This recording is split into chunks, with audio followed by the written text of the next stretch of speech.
In today's video, we're going to be taking a look at these current conditions as we're really seeing this pattern set in that we're going to be in for a little while. And we also have more news regarding the upcoming pattern, which is going to be a big time flip from what we're seeing right now. As you can see, we have plenty of stormy activity, especially here in the southwest, but there is some activity up there in the northwest, some up here in the northern plains as well. And offshore of the southeast, we do have a coastal storm as well. So we'll talk about all of this real quickly. You can tell where the jet stream is. We have a huge trough happening here in the west.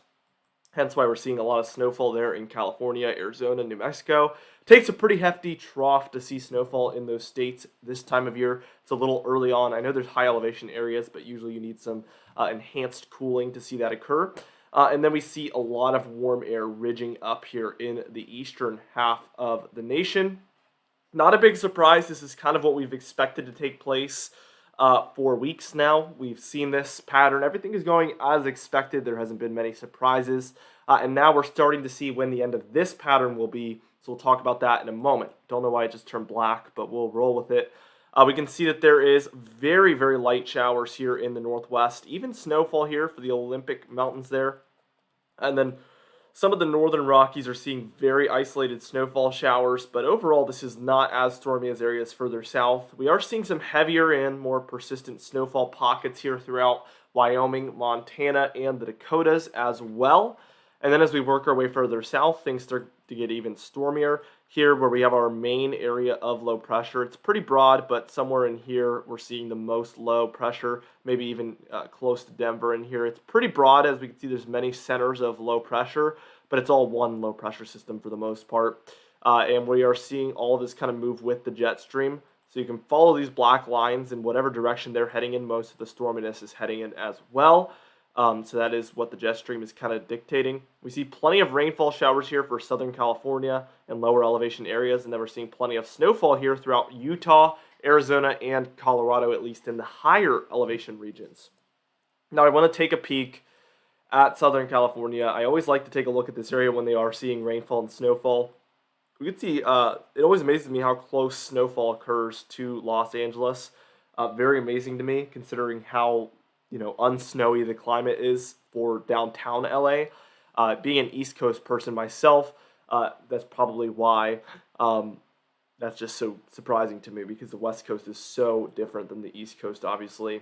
We have some snowfall for the higher elevations here in Arizona, like we mentioned, and very heavy snowfall potentially throughout a lot of Colorado and New Mexico's mountains there.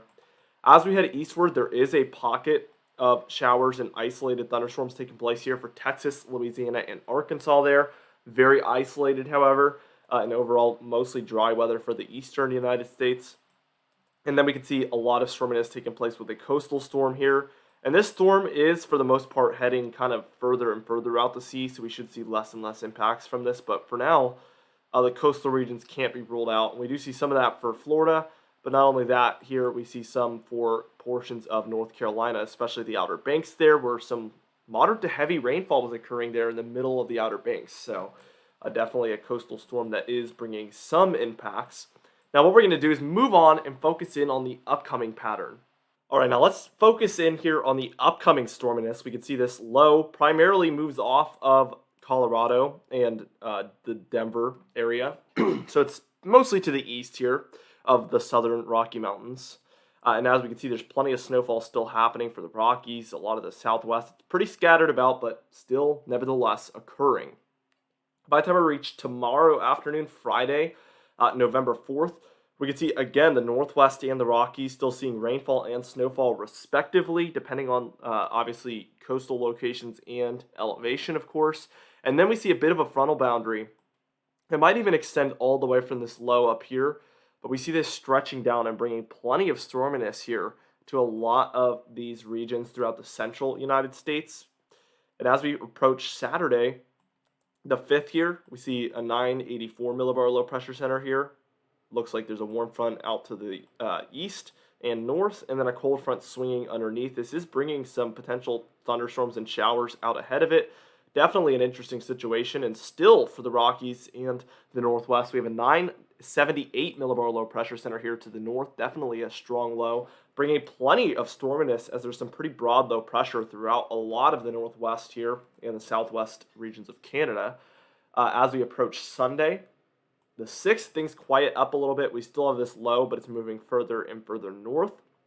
We have some more snowfall for the northwest. Some isolated and scattered storminess here across the east, but very, very scattered and very isolated. Monday the 7th, again, same story, plenty of precipitation and snowiness in general out west, but much quieter in the east. By the time we reach Tuesday, the 8th here, we have a 998 millibar low pressure center, and this is bringing plenty of snowfall and rainfall throughout the western United States. I don't think it's a huge surprise. We do have a bit of a coastal system, though, for the southeast, bringing some storminess throughout a lot of these spots. As we reach into Wednesday the 9th here, we have plenty of storminess still taking place for the southeast. We see this storm moves up as a 998, a little bit weaker than the storms that came before it, but we still have this same structure, a warm front out to the east and a swinging cold front to the south. So we have that same dynamic there. And that begins to stretch and combine with our kind of coastal system and brings plenty of storminess throughout a lot of the southeast and the north central United States. This is kind of the turning of the tides. We do get a bit of a snowfall event in here potentially, so keep that in mind around the 10th, 11th time frame.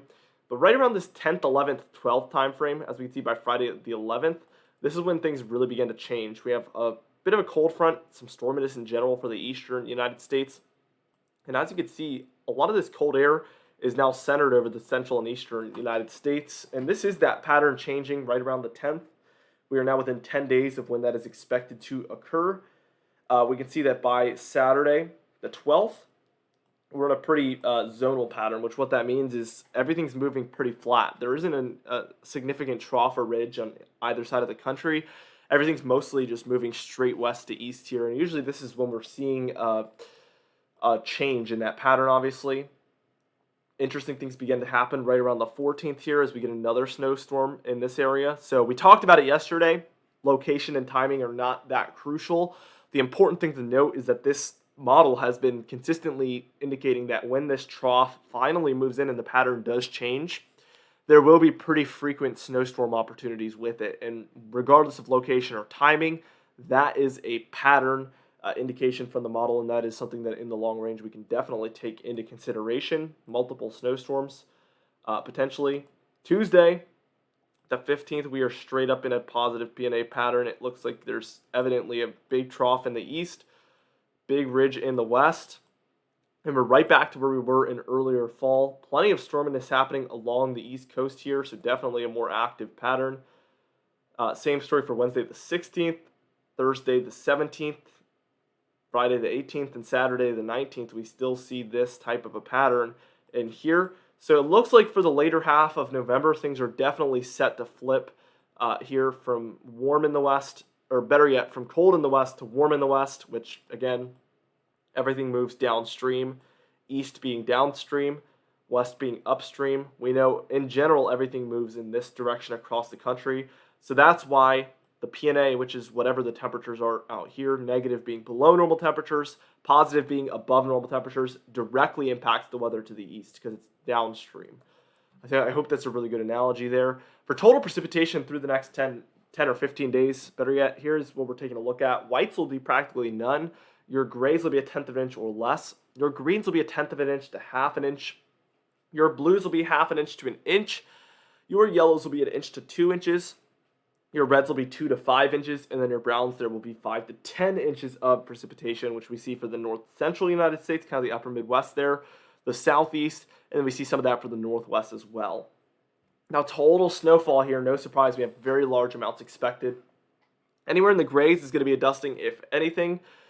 Your blues will be 2 to 6 inches of snowfall. Your purples, 6 to 10, pinks being 10 to 20 there. Your pastel blues going to be 20 to 30 inches of snowfall. And then your pastel pinks within those pastel blues are going to be your 30 to 48 inches plus. Now quickly, let's take a look at that temperature pattern and just see things flip. This is a classic example of a negative PNA here to start things out on today.